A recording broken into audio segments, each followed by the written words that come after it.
As-tu déjà ressenti cette douleur profonde d'être trahi, abandonné ou humilié par quelqu'un en qui tu avais confiance? Ce moment où tu sens qu'on t'a arraché le cœur et où ton esprit ne peut penser qu'à comment faire comprendre à cette personne combien elle t'a fait de mal. Les anciens stoïciens ont découvert quelque chose de surprenant. Il existe une forme de vengeance si sophistiquée et dévastatrice que ton agresseur ne pourra jamais retrouver le sommeil en paix. Dans cette vidéo, tu découvriras la méthode la plus puissante pour faire en sorte que ton agresseur se dévore de l'intérieur tout en observant impuissant son ascension. Un coup silencieux qui fera que la personne qui t'a blessé se sentira petite chaque fois qu'elle entendra ton nom ou apprendra tes succès, transformant ton existence en karma le plus douloureux qu'elle ait jamais vécu. 1. La douleur silencieuse. Nous avons tous vécu ce moment où la douleur semble engloutir toute notre âme. Cette sensation de trahison, d'abandon qui fait que notre poitrine se serre et que notre monde s'effondre en quelques secondes. C'est comme si tout ce que nous avions construit nous avait été arraché sans préavis. Peut-être était-ce une relation de plusieurs années qui s'est terminée par une trahison, un ami proche qui nous a poignardé dans le dos, ou même un membre de la famille qui nous a humiliés alors que nous avions le plus besoin de soutien. Cette douleur initiale est comme un poison qui circule dans tout notre corps. Durant les premiers jours, nous avons à peine eu la force de sortir du lit. Le téléphone devient notre pire ennemi. Chaque notification fait accélérer notre cœur avec l'espoir que cette personne s'excusera, reconnaîtra son erreur et demandera pardon. Mais les excuses ne viennent pas. Et lorsque nous voyons des photos de cette personne souriante sur les réseaux sociaux, comme si de rien n'était, la douleur est multipliée par 1000. Nous pleurons cachés dans les toilettes du travail, perdons le sommeil en repassant chaque moment, chaque mot prononcé, en essayant de comprendre où nous avons fait une erreur ou ce que nous aurions pu faire différemment. Les amis tentent de nous consoler en nous disant que ça passera, que le temps guérit tout. Mais à ce moment-là, cela semble impossible à croire. Ce que nous voulons, c'est crier pour que tout le monde entende combien cette personne nous a blessés. Mais il se passe quelque chose de différent à l'intérieur de nous. Alors qu'une partie de notre être est détruite, une autre commence à se réveiller silencieusement. C'est comme une petite flamme allumée au milieu du chaos. Ce n'est ni de la colère, ni de la haine. C'est quelque chose de plus profond, de plus puissant. C'est la conscience que cette douleur peut devenir notre meilleure arme. Les anciens stoïciens le savaient déjà.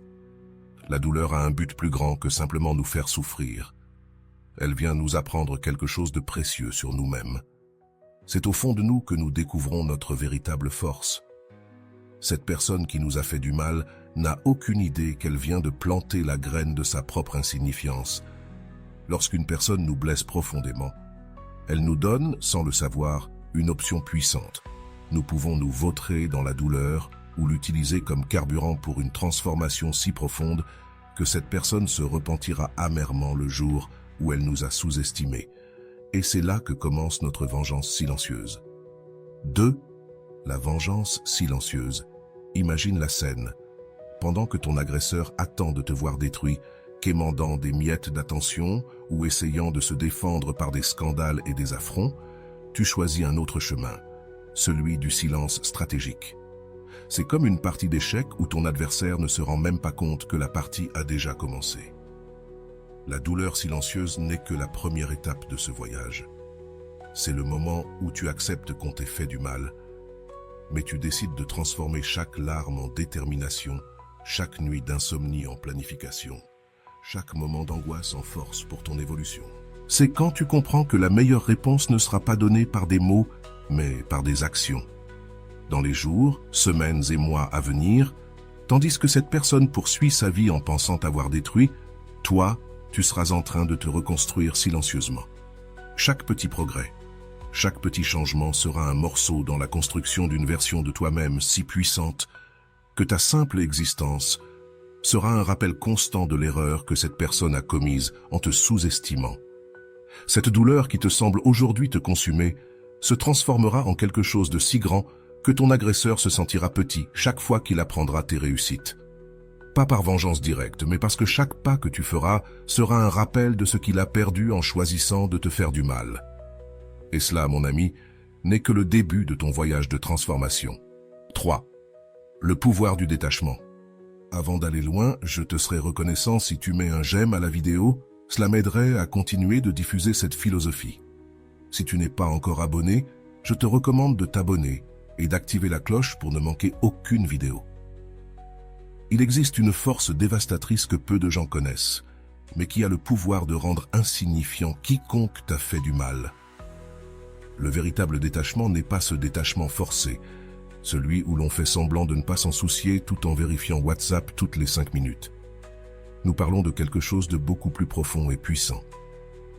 Pense à toutes les fois où tu as été accroché à ton téléphone en attendant un message qui ne venait pas, ou lorsque tu as épié les réseaux sociaux de cette personne pendant des heures, à la recherche de signes de repentir. Peut-être as-tu même envoyé des indices dans tes stories, publié des photos stratégiques ou créé des situations pour donner l'impression que tu allais très bien. Tout cela a l'effet inverse. Cela montre que tu es encore émotionnellement attaché à la personne qui t'a blessé. Le véritable pouvoir du détachement commence lorsque tu comprends une vérité fondamentale. Plus tu essaies de prouver que ça va, plus tu montres que ça te touche encore. C'est comme essayer de retenir de l'eau avec les mains. Plus tu forces, plus ça glisse entre tes doigts. Le véritable détachement, c'est quand tu laisses simplement partir, non pas par stratégie, mais par une compréhension profonde que ton énergie est trop précieuse pour être gaspillée. Imagine une personne qui t'a trahi, humilié ou abandonné. Elle espère t'avoir dévasté, quémandant de l'attention, envoyant des messages, créant du drame. Mais que se passerait-il si au lieu de cela, tu disparaissais simplement? Pas de manière dramatique, en annonçant ton départ, mais silencieusement, comme si tu fermais une porte sans bruit. Le véritable détachement, c'est quand tu arrêtes de créer des attentes vis-à-vis de cette personne, quand tu arrêtes d'attendre des excuses, des explications ou une quelconque reconnaissance. C'est quand tu comprends que rien de ce que cette personne fera ou dira ne changera ce qui s'est passé, et plus important encore, cela ne définit ni qui tu es, ni qui tu seras. Si tu es arrivé jusqu'ici, écris-le dans les commentaires. Transformation.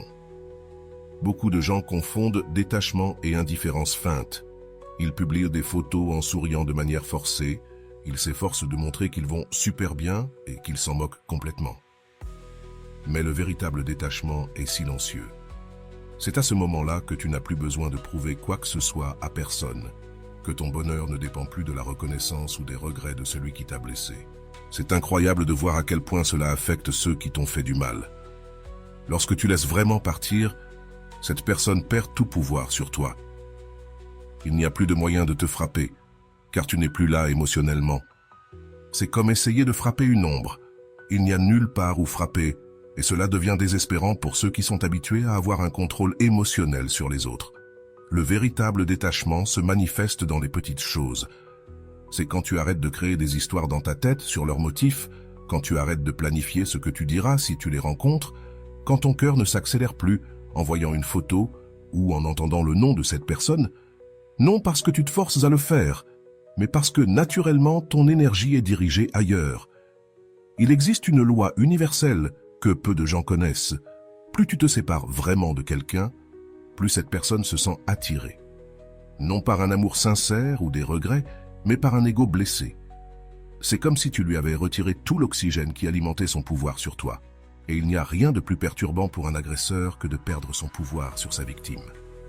Le pouvoir du détachement est si fort que bien souvent la personne qui t'a blessé tentera de revenir dans ta vie, non parce qu'elle a changé ou s'est sincèrement repentie, mais parce qu'elle ne peut pas supporter l'idée d'avoir perdu le contrôle sur toi. Et c'est là que réside la partie la plus puissante.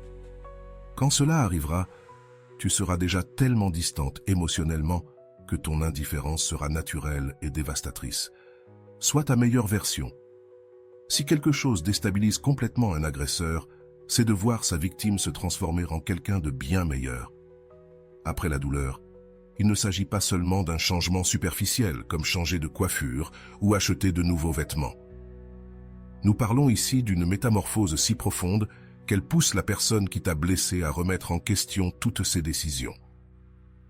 Pense à toutes les fois où tu t'es rabaissé dans cette relation, au moment où tu as étouffé tes rêves, où tu as mis de côté tes objectifs pour satisfaire l'autre. Peut-être as-tu arrêté de faire du sport, abandonné des projets importants ou éloigné des gens que tu aimais. Maintenant, c'est le moment de tout récupérer, mais de manière encore plus puissante. La transformation commence de l'intérieur vers l'extérieur.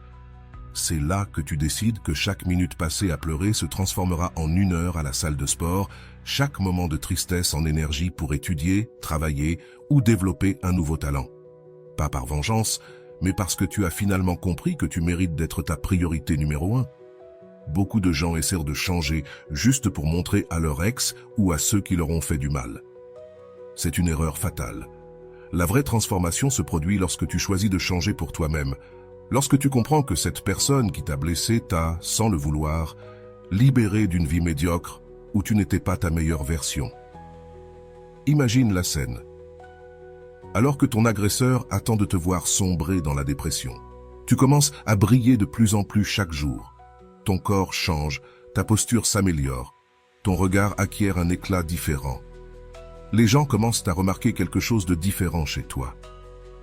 Ce n'est pas seulement un changement physique, c'est une nouvelle énergie qui émane de toi. Ta carrière, qui était stagnante, commence à décoller. Ce projet dont tu as toujours rêvé de réaliser commence à prendre forme. Ton cercle social s'élargit, tu rencontres de nouvelles personnes intéressantes qui ajoutent de la valeur à ta vie. Et le plus important, tout cela se produit naturellement comme une conséquence de ta décision de prioriser ta croissance. Le mieux, c'est que cette transformation a un effet boule de neige. Quand tu commences à prendre soin de toi, ton estime de toi s'améliore. Quand ton estime de toi augmente, tu attires de meilleures opportunités. Lorsque les opportunités arrivent, ton succès augmente et chaque réussite devient comme une petite aiguille plantée dans l'ego de ceux qui t'ont sous-estimé. Les réseaux sociaux et les amis communs commencent à commenter ton changement. Pas parce que tu forces, mais parce qu'il est impossible de ne pas remarquer quelqu'un qui est en constante évolution. Ton agresseur commence à recevoir, sans le vouloir, des nouvelles de tes réussites et chaque information devient un douloureux rappel de ce qu'il a perdu. Il y a une satisfaction unique, à savoir que la personne qui a essayé de te diminuer te regarde maintenant, impuissante, montée. Pas parce que tu lui lances ça à la figure, mais parce que ton évolution est si naturelle et authentique qu'il devient impossible de l'ignorer. C'est comme si l'univers conspirait pour que ta transformation soit remarquée par ceux qui t'ont blessé. Le plus intéressant, c'est que plus tu te concentres sur toi-même, moins l'opinion de cette personne compte. Ta bonheur ne dépend plus de sa reconnaissance, ses réalisations n'ont plus besoin de validation extérieure. Tu deviens émotionnellement autosuffisante et c'est peut-être la plus grande transformation de toutes. Il existe un ancien art japonais appelé kintsugi, où les peaux brisées sont reconstituées avec de l'or, ce qui les rend encore plus précieux une fois réparés. C'est exactement ce qui se passe lorsque nous décidons de transformer nos blessures émotionnelles en marques de pouvoir. Chaque cicatrice de trahison, d'abandon ou d'humiliation peut devenir un brillant rappel de notre capacité à surmonter. Tous ceux qui ont été blessés un jour portent des cicatrices. La différence réside dans ce que l'on fait avec elles. Certaines personnes choisissent de cacher leurs blessures, d'autres les utilisent comme excuse pour ne pas essayer à nouveau. Mais il existe un groupe spécial de personnes qui apprennent à faire briller leurs cicatrices tellement qu'elles éclipsent ceux qui les ont causées. Pense à cette cicatrice émotionnelle que tu portes, à cette douleur qui t'a fait pleurer chaque nuit, qui t'a fait douter de ta valeur. Maintenant, imagine transformer cette douleur en ta plus grande force. C'est comme prendre toute cette souffrance et la transformer en une lumière qui éclaire ton chemin, éblouissant ceux qui ont essayé de te détruire. Quand quelqu'un essaie de nous diminuer, il se concentre généralement sur nos insécurités. Peut-être t'ont-ils appelé faible, insuffisante, incapable. Ces mots sont comme des coups de couteau qui laissent des marques profondes. Mais voici le secret.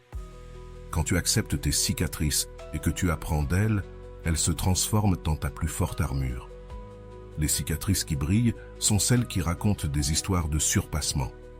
Ce sont les marques des batailles que tu as gagnées, non pas avec violence ou vengeance, mais avec croissance et évolution. Chaque fois que quelqu'un te demande comment tu as réussi à surmonter quelque chose de si difficile, ta cicatrice brille un peu plus et ton agresseur se sent un peu plus petit. Le processus qui consiste à faire briller tes cicatrices commence lorsque tu cesses de tenter de les cacher. Il ne s'agit pas d'aller raconter tes peines à tout le monde, mais de transformer ta douleur en sagesse. C'est à ce moment-là que tu peux regarder en arrière et dire « Cette expérience m'a rendu plus forte, plus sage, plus préparée. » Les gens commencent à remarquer quelque chose de différent chez toi. Ce n'est plus ce regard de victime, mais l'éclat de quelqu'un qui porte ses cicatrices avec fierté. Ton agresseur s'attendait à te voir détruite, mais il trouve une personne qui a transformé chaque blessure en un insigne d'honneur. C'est dévastateur pour quiconque a essayé de te briser. Ces brillantes cicatrices servent aussi d'inspiration pour les autres. Quand tu transformes ta douleur en lumière, les personnes dans des situations similaires s'approchent, cherchant à comprendre comment tu as fait.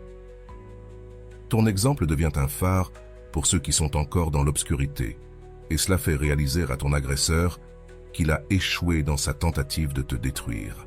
Ce qui est le plus puissant dans tout cela, c'est que tes cicatrices brillantes deviennent un rappel constant pour ceux qui t'ont blessé de l'erreur qu'ils ont commise. Chaque fois que cette personne entend parler de la façon dont tu as surmonté ce moment difficile, chaque fois qu'elle voit comment tu as transformé la douleur en force, c'est comme si tes cicatrices brillantes éclipsaient toute tentative qu'elle ferait de se sentir supérieure.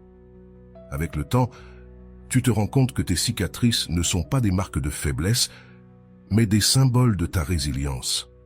Elles sont la preuve vivante que non seulement tu as survécu, mais que tu es devenu quelqu'un de bien plus fort et précieux.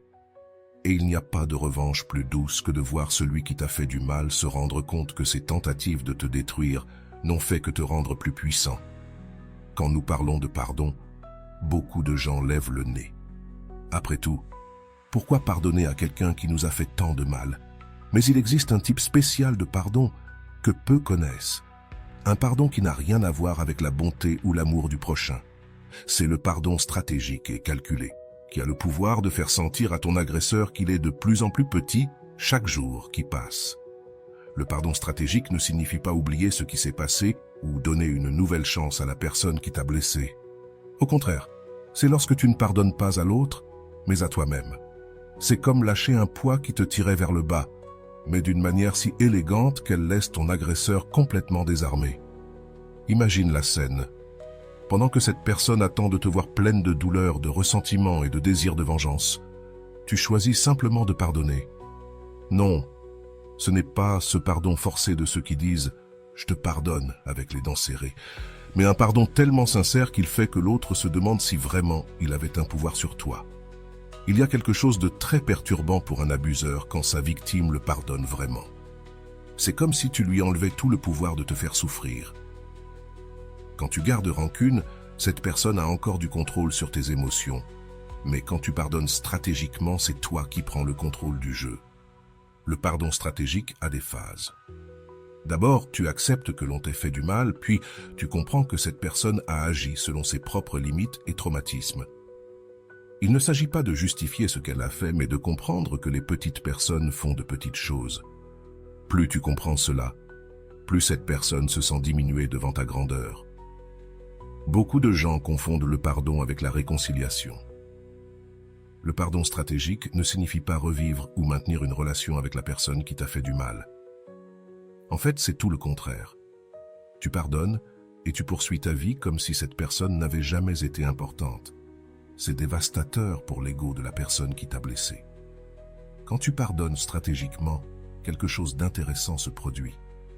Les gens autour de toi commencent à te voir différemment. Alors que ton accusateur s'attendait à ce que tout le monde te voie comme une personne amère et vengeresse, toi, tu émergeais comme une personne évoluée et mûre. Le contraste entre ton attitude élevée et la petitesse de celui qui t'a fait du mal devient de plus en plus évident. Le pardon stratégique a aussi un puissant effet secondaire. Il libère ton énergie pour des choses plus importantes.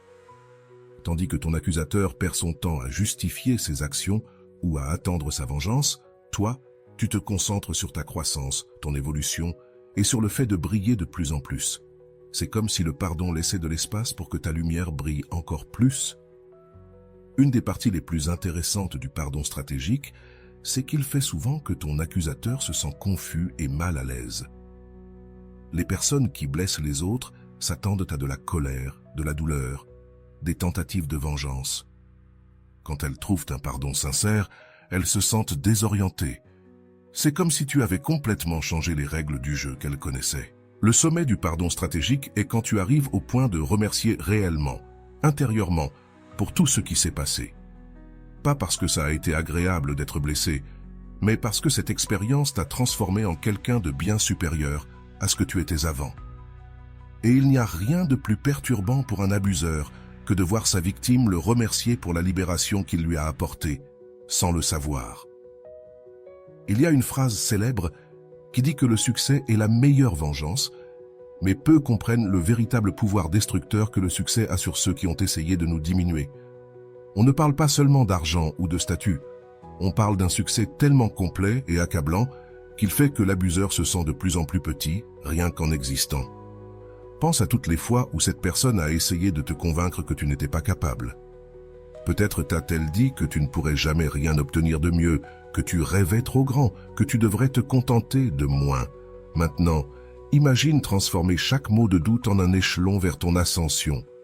Le véritable succès commence quand tu cesses d'essayer de prouver quelque chose à la personne qui t'a fait du mal et que tu commences à te prouver à toi-même de quoi tu es capable. C'est alors que chaque critique, chaque humiliation, chaque tentative de te diminuer devient du combustible pour ton évolution. Comme une fleur qui pousse sur le bitume, tu fleuris exactement là où on a essayé de t'écraser. Les personnes qui nous font du mal projettent souvent leurs propres limites sur nous. Quand quelqu'un te dit que tu ne réussiras pas, en réalité, il parle de ses propres peurs et échecs. C'est pourquoi le succès est si dévastateur. Chaque accomplissement de ta part est un miroir qui reflète la médiocrité de ceux qui ont essayé de te limiter. Le succès comme réponse à bien des formes. Cela pourrait être une promotion au travail, un projet personnel qui décolle, une nouvelle relation saine, un changement physique impressionnant ou simplement une paix intérieure que tu n'avais jamais connue. L'important est que chaque réussite soit authentique et montre clairement à quel point tu as évolué depuis que tu t'es libéré de cette personne. Il y a quelque chose de particulièrement douloureux pour un agresseur quand il se rend compte que ses actions, au lieu de te détruire, t'ont propulsé vers un niveau bien plus élevé. C'est comme si chaque tentative de te faire du mal avait été une impulsion involontaire pour ta croissance. Ton succès devient un rappel constant de l'erreur que cette personne a commise en te sous-estimant. Ce qui est fascinant, c'est que plus tu te concentres sur ton succès, moins tu as de temps pour penser à la vengeance. Ton agenda est tellement rempli d'accomplissements et de réalisations qu'il ne reste plus de place pour t'arrêter sur le passé. Et c'est extrêmement perturbant pour celui qui t'a fait du mal, de voir que tu es trop occupé à être heureux pour même te souvenir qu'il existe. Les réseaux sociaux et le cercle social commun commencent à montrer ton ascension de manière naturelle. Non parce que tu essaies de les forcer, mais parce qu'il est impossible de se cacher quand quelqu'un prospère vraiment. Chaque photo heureuse que tu partages, chaque réussite, chaque nouveau succès est comme une petite aiguille dans l'ego de ceux qui ont essayé de te voir échouer. Le succès attire aussi de meilleures personnes dans ta vie, tandis que ton accusateur reste coincé dans les mêmes schémas toxiques. Toi, tu construis des relations saines, tu rencontres des personnes qui te valorisent et tu crées des connexions authentiques. Le contraste entre ta nouvelle vie et l'environnement limité de celui qui t'a fait du mal devient de plus en plus évident. Quand ton succès devient indéniable, quelque chose d'intéressant se passe. Ton accusateur commence à essayer de revendiquer un peu de crédit pour ton évolution. Il peut essayer de dire qu'il a toujours cru en toi ou qu'il savait que tu pouvais le faire. C'est à ce moment-là que son silence et son indifférence deviennent la réponse la plus dévastatrice possible. Il existe un type de force qui ne se montre pas par des cris ou des menaces, une force tellement puissante qu'elle fait paraître toute agression petite et insignifiante. C'est la véritable force intérieure, celle qui naît précisément dans les moments où on a essayé de te briser, mais sans le savoir, ils t'ont rendu indestructible. Beaucoup de gens confondent la force intérieure avec la dureté. Ils pensent qu'ils doivent construire des murs, devenir froids et insensibles. Mais la véritable force intérieure est comme l'eau. Elle peut être douce et tranquille, mais elle a le pouvoir de traverser même les roches avec le temps. C'est cette force silencieuse qui fait que ton accusateur réalise qu'il a échoué misérablement dans sa tentative de te détruire. Pense à combien de fois tu t'es senti faible après une trahison, un abandon ou une humiliation. Ces moments où son désir était que tu disparaisses du radar, mais quelque chose en toi, une petite voix qui refusait de se rendre, continuait à te pousser en avant. Cette voix, c'est ta force intérieure qui commence à se réveiller. La force intérieure se manifeste dans les petites décisions quotidiennes. C'est lorsque tu choisis de te lever du lit malgré le poids du monde sur tes épaules. Quand tu décides de sourire, ce n'est pas pour démontrer que tu vas bien, mais parce que tu comprends que ton bonheur ne dépend pas de qui te fait du mal. Là, tu commences à prendre des décisions basées sur ta valeur, non sur la peur d'être seul.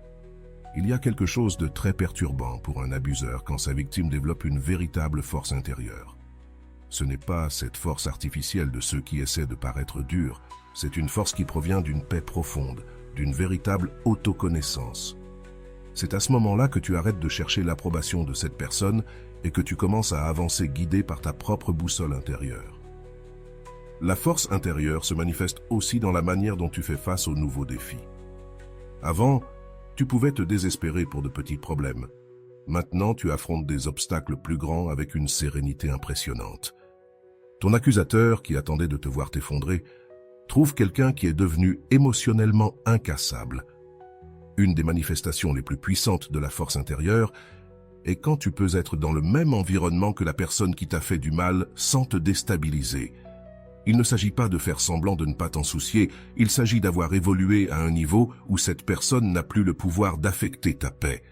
Cela est absolument dévastateur pour quiconque a tenté de te rabaisser. Avec le développement de la force intérieure, tes choix changent naturellement. Tu commences à attirer des personnes et des situations qui correspondent à ton nouveau niveau d'énergie. Pendant que ton accusateur reste pris dans les mêmes schémas toxiques, toi, tu construis une vie fondée sur des choix conscients et une responsabilité personnelle. Ce qui est le plus intéressant, c'est que ta force intérieure inspire les autres. Sans t'en rendre compte, tu deviens un exemple vivant de résilience. Les personnes qui vivent des situations similaires commencent à te chercher, voulant comprendre comment tu as fait. Et chaque histoire de quelqu'un que tu inspires est comme une gifle dans le visage de ceux qui ont essayé de te voir détruit. La vraie force intérieure possède un pouvoir silencieux qui fait que ton accusateur se sent de plus en plus petit. Pas parce que tu essaies de l'abaisser, mais parce que ton évolution met en lumière la petitesse de ceux qui ont besoin de faire du mal aux autres pour se sentir puissants. C'est comme si ta force intérieure était un miroir qui reflète constamment la faiblesse de cette personne qui a besoin de blesser les autres. Le contrôle émotionnel est une arme silencieuse que peu maîtrisent, mais qui a le pouvoir de déstabiliser complètement tout agresseur. Le contrôle émotionnel absolu, on ne parle pas de réprimer les émotions ou de faire semblant de ne rien ressentir.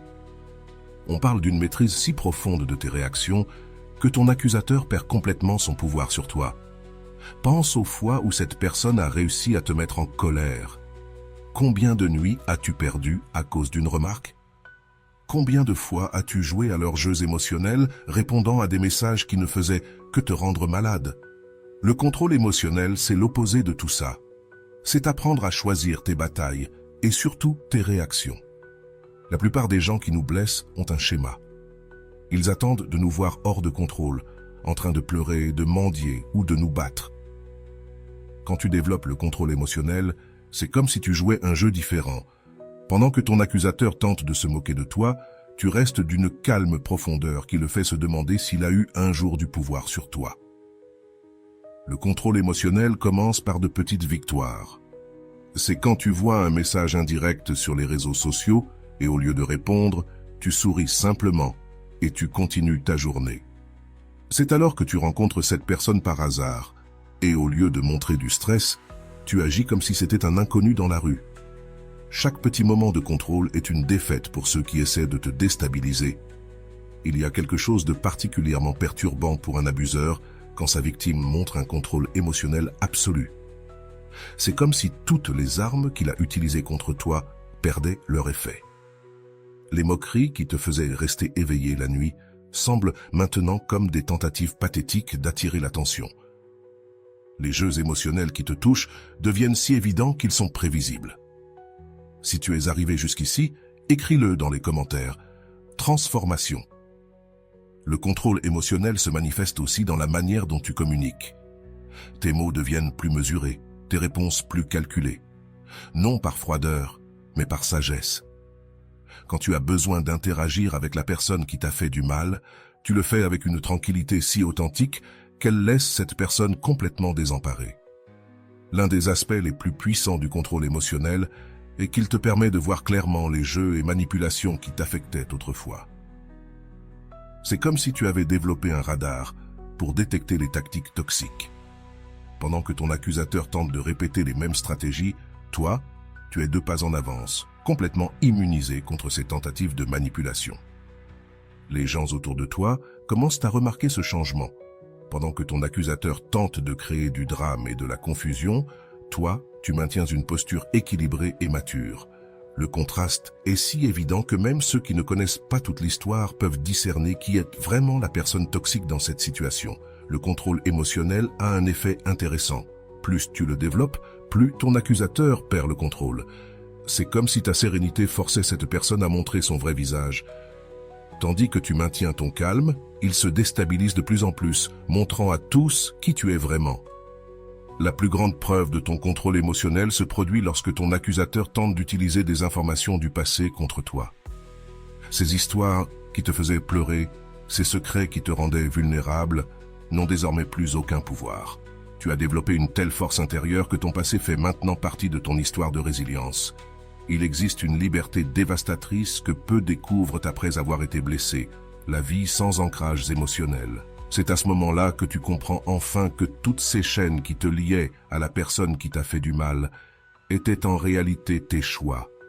Et maintenant, tu choisis d'être libre d'une manière si totale que ton abuseur se rend compte qu'il a perdu tout pouvoir sur toi. Beaucoup de gens passent des années enfermés dans les mêmes histoires douloureuses, les mêmes relations toxiques, les mêmes excuses pour ne pas changer. Ce sont comme des ancres lourdes qui empêchent une personne de naviguer vers des eaux plus profondes et plus libres. Mais il y a un moment magique où tu choisis de lâcher toutes ces ancres en même temps. Pense à toutes les fois où tu t'es limité à cause de cette personne. Combien d'opportunités as-tu perdues? Combien de rêves as-tu mis de côté? Combien de fois as-tu dit « je ne peux pas » ou « je n'y arrive pas » parce que quelqu'un a planté ses limitations dans ton esprit? La vie sans encre commence lorsque tu décides qu'aucune personne n'a ce pouvoir sur toi. L'une des encres les plus lourdes que nous portons sont les souvenirs douloureux.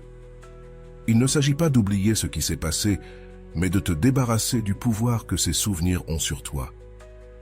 C'est le moment où tu arrêtes de laisser le passé déterminer ton présent. Chaque moment où tu choisis de vivre pleinement le présent est comme une gifle dans le visage de ceux qui ont essayé de te lier au passé. La véritable liberté a un effet perturbateur sur ceux qui ont essayé de te contrôler. Lorsque tu te débarrasses des ancres émotionnelles, cette personne perd toutes ses formes de manipulation. Il n'y a plus de chantage émotionnel qui fonctionne, plus de menaces qui t'affectent, plus de jeux psychologiques qui te piègent. Les gens commencent à remarquer une légère différence chez toi. Ce n'est pas cette fausse joie des personnes qui fuient la douleur, mais une véritable liberté. De ceux qui ne portent plus de poids inutiles, ton sourire devient plus vrai, tes pas plus légers, tes décisions plus courageuses. C'est comme si tu t'étais débarrassé d'un sac à dos rempli de pierres. L'une des parties les plus puissantes de la vie sans ancrage, c'est que tu commences à prendre des décisions basées sur ta croissance, pas sur ta peur. Tu déménages dans une autre ville si tu le veux. Tu changes de travail quand tu sens que c'est le moment. Tu rencontres de nouvelles personnes sans peur de te blesser à nouveau. Chaque décision libre que tu prends est un rappel pour ton agresseur que tu ne te définis plus par lui. Ce qui est intéressant, c'est que lorsque tu te libères des ancres émotionnelles, ton agresseur essaie souvent de créer de nouvelles façons de t'attraper. Cela peut être à travers des amis communs, des histoires du passé ou même en essayant de créer de nouveaux drames. Mais il est trop tard. Tu as découvert ce que c'est que de voler sans poids et rien ne peut plus t'arrêter. Vivre sans ancrage signifie aussi que tu arrêtes de t'inquiéter de ce que cette personne pense ou dit de toi. Les commentaires malveillants, les rumeurs, les tentatives de ternir ton image, tout cela perd son pouvoir lorsque tu es véritablement libre. C'est comme si tu étais sur une fréquence si élevée que ces basses vibrations ne te touchent même plus.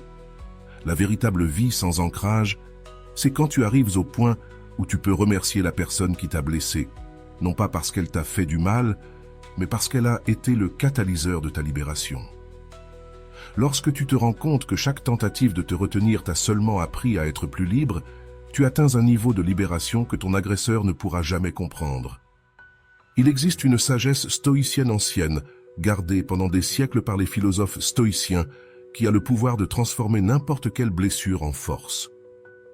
Il ne s'agit pas de théories compliquées ou de mots durs, mais d'une sagesse pratique et puissante qui fait que ton agresseur se rend compte qu'il t'a, sans le vouloir, transformé en quelqu'un de bien supérieur.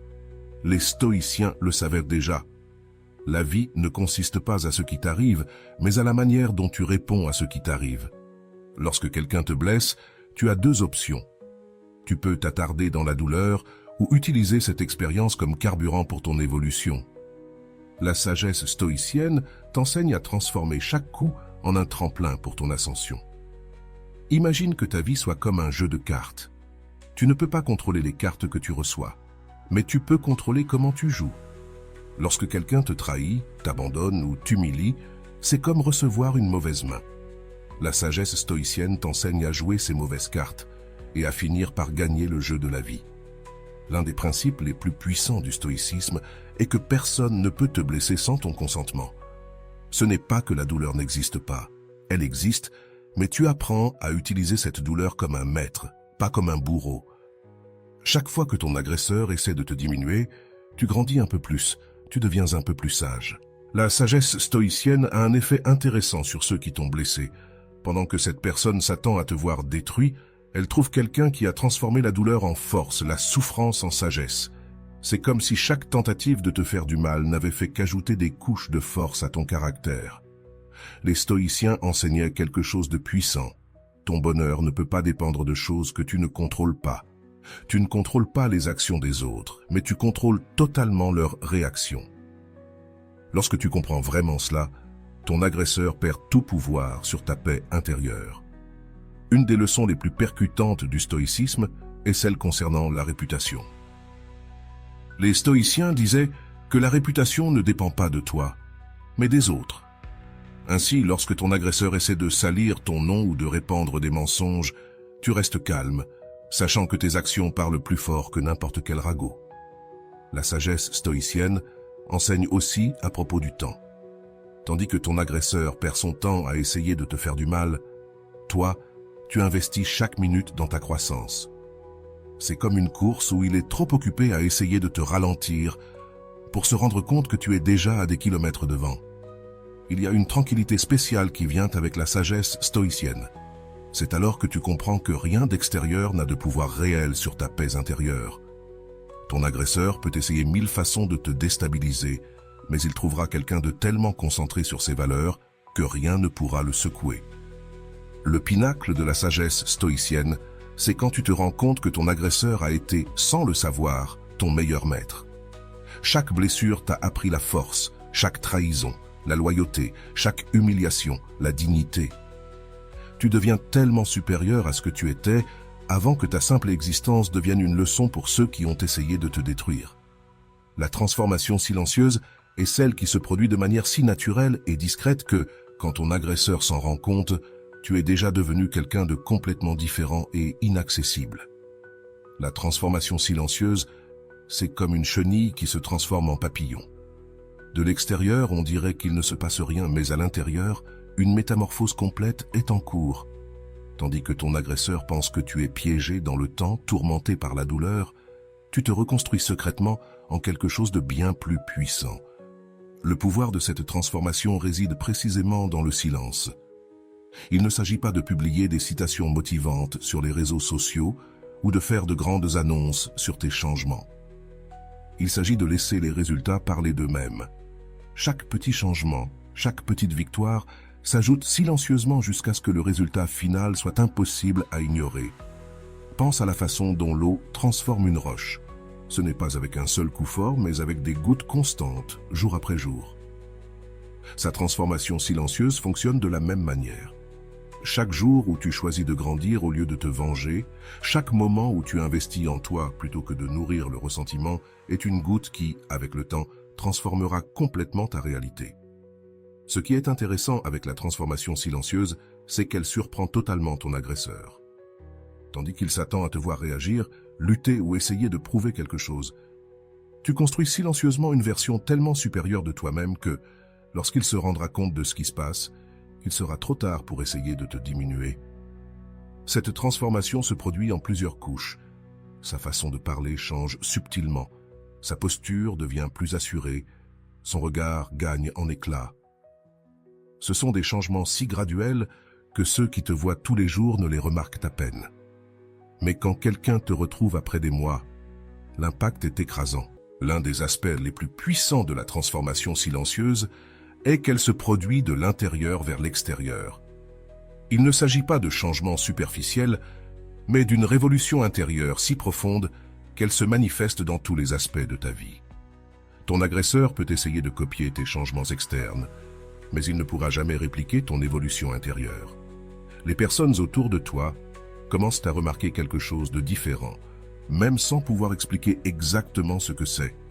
C'est comme si tu émettais une nouvelle énergie, une présence plus forte. Ton agresseur, qui s'attendait à te voir avec des cicatrices visibles, trouve quelqu'un qui a transformé chaque blessure en une source secrète de pouvoir. La transformation silencieuse a aussi un effet intéressant sur ton cercle social. Sans faire de bruit, tu commences naturellement à attirer des personnes qui vibrent sur ta nouvelle fréquence et à t'éloigner de ceux qui sont encore piégés dans des schémas toxiques. Ton agresseur se sent impuissant, non seulement parce qu'il perd son pouvoir sur toi, mais aussi parce qu'il perd sa place dans ton monde.